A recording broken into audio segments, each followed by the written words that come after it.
Okay, so now you're saying, well, I've done all these initiatives now. How do I know if it's done any good at all?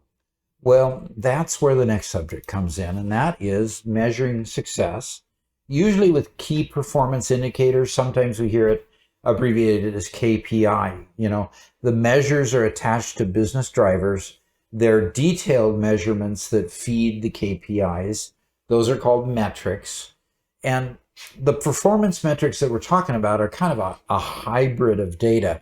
They fall into an area of business intelligence, but it's not necessarily technology, and it's not necessarily business centered, but it requires input from both IT and business. So IT would provide the facts and data, the accounting data and so forth, accounting data, sales data, website data, that kind of stuff.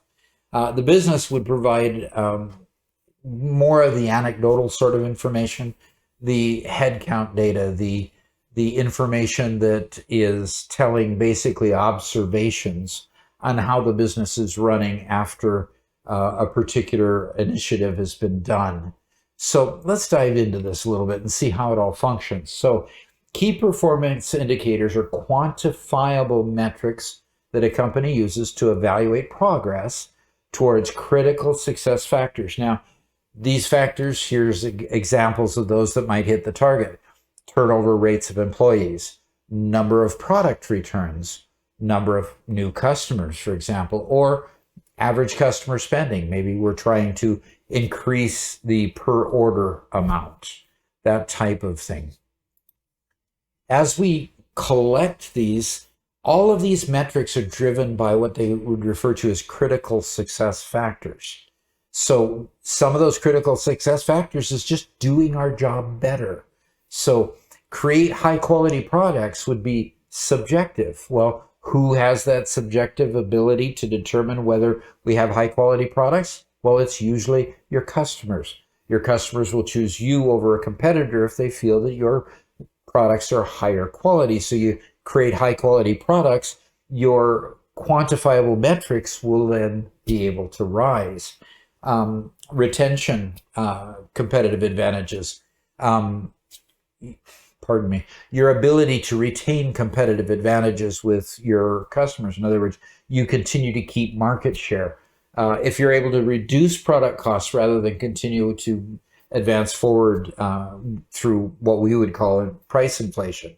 If you increase customer satisfaction or hire or retain the best professionals, all of those things are fairly subjective, and they're quantifiable by metrics. In other words, those things are the leading indicators to impact the following indicators that are the metrics.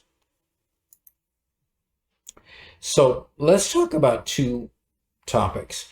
Now, here's where you really need to be careful what your metrics are about, what KPIs you want to implement.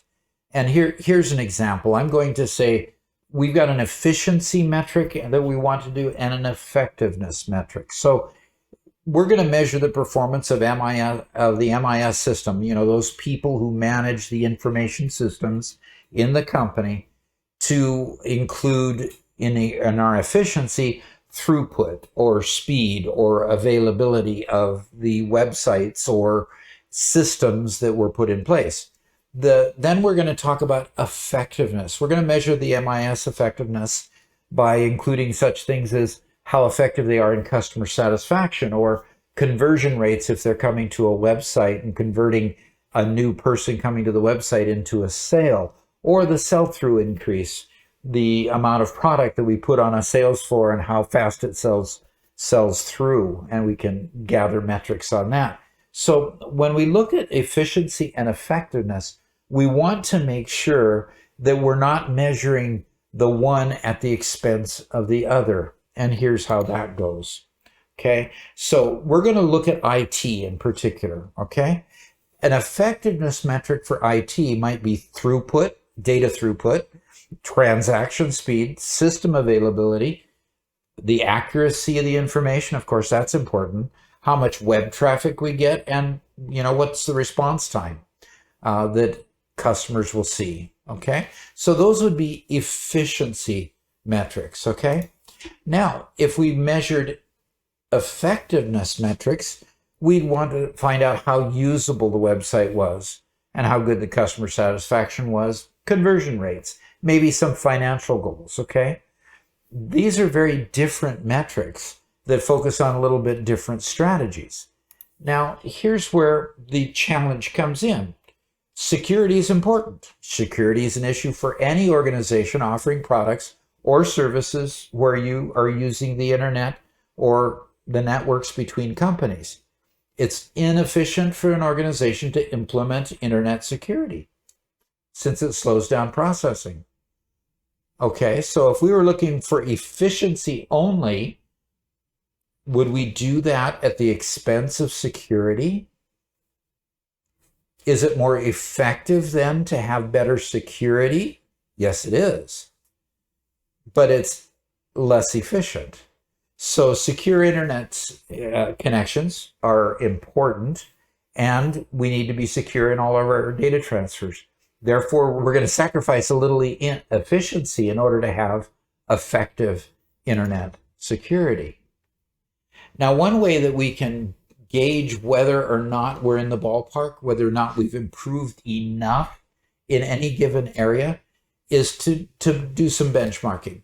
There's a lot of consultants out there that can help us with benchmarking. They can provide data and information that helps us to understand what other companies are experiencing in various areas of the business.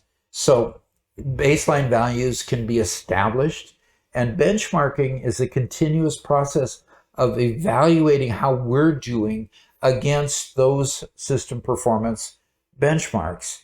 And by doing so, we can say, well, best in class does it this effective. You know, we want to get to where we're best in class, but we're still way, way down here.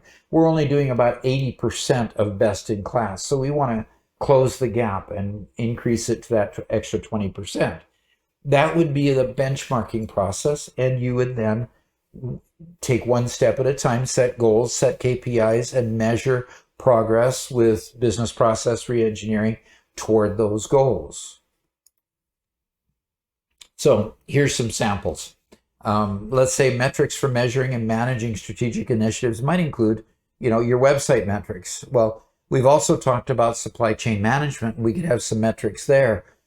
Customer relationship management, sell-through rates and so forth, and metrics in the CRM space. We could also measure some business process reengineering where we've taken certain goals and wanted to achieve certain advances in areas, and based on that reengineering effort, and measure those and see if we're actually getting the advancement that we expected when we did that reengineering process. Then, of course, we could check and have metrics all around our enterprise resource planning software that we deploy to the enterprise and see if that's being effective. Okay.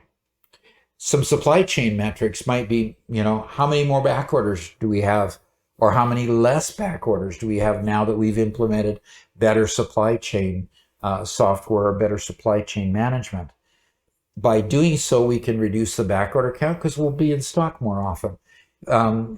Customer orders delivered as promised, or the actual cycle time to manufacture something is as planned rather than late all the time. The amount of inventory replenishment, if you are able to manage your supply chain better, many times you can reduce the amount of inventory holding cost that you have. Reducing the amount of inventory means you have less space in your warehouse to manage that inventory and less people around that have to move that stock from place to place. And how fast are you turning your inventory over? Especially if you're in a retail space, you want to bring the product in and get it sold as quickly as possible. The less time you hold a product means that you make more money on it because you don't spend money holding it in your warehouse. Okay, so that's supply chain. And so what about customer relationship metrics? Well, you have sales metrics and you have service metrics and marketing metrics. Of course, marketing is probably pretty easy. You put out a marketing campaign, you expect to see higher sales.